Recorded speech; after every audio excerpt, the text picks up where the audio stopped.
Jawaban nomor satu, dengan menjaga hubungan baik antar negara, Indonesia juga memanfaatkan posisi wilayahnya yang strategis yang diapit oleh dua benua dan dua samudra buat kerjasama antar negara, contohnya kayak ASEAN dan G20.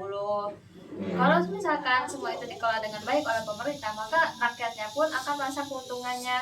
Contohnya kayak bisa membuka banyak peluang kerja, investasi, dan juga bisa menambah keamanan negara.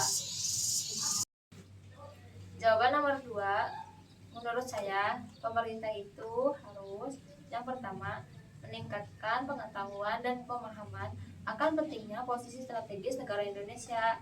Yang kedua, memperkuat militer dan diplomasi supaya bisa menjaga kepentingan nasional. Yang ketiga, aktif dalam kerjasama regional atau internasional supaya bisa kasih keuntungan untuk rakyat Indonesia. Jawaban yang ketiga yaitu geopolitik adalah ilmu yang membahas tentang hubungan antara geografi dan politik suatu negara.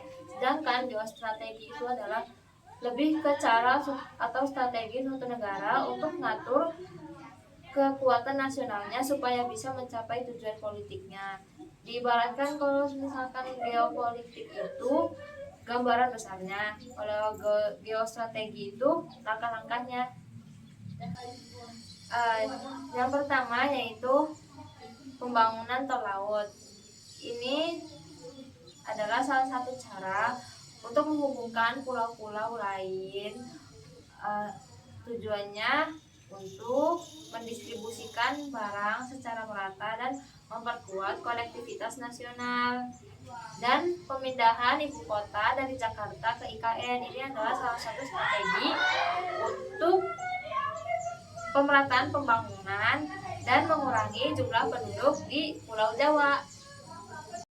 Untuk jawaban nomor 5, di Indonesia sendiri masih banyak masalah, contohnya kayak korupsi, birokrasi yang ribet dan lambat, kurangnya transparansi dan akuntabilitas pejabat, dan adanya ketidakmerataan pembangunan antar daerah.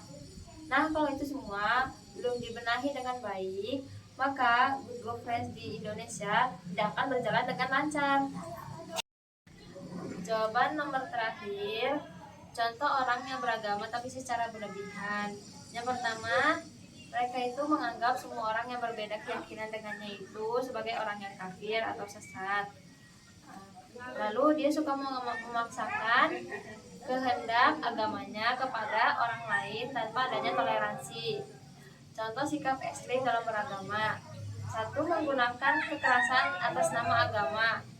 Contohnya kayak teroris. Terus yang kedua, dia tidak suka adanya perbedaan keyakinan.